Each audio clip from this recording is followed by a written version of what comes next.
De jongen en het famke zitten juist erbij in een rubberbootje, doet een speedboot in een de bootjes onvadden.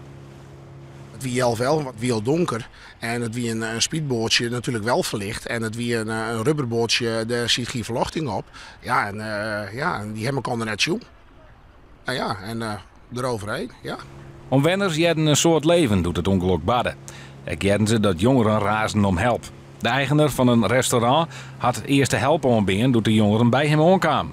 Als eerst kwam het famke aan in een bootje en die was helemaal versuft. En die hebben naar binnen gedraagd. En inmiddels kie familie op het terras zitten. Die had even medische verzorging op het moment dat de ambulance er nog net wie. En daarna kwam een jonkje binnen.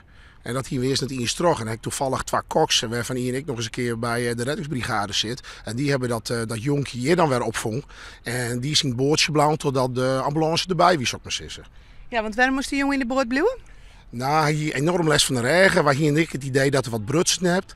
Hier dus, uiteindelijk hebben ze mij een brancard, een schepbrancard, hebben ze hem eruit hellen.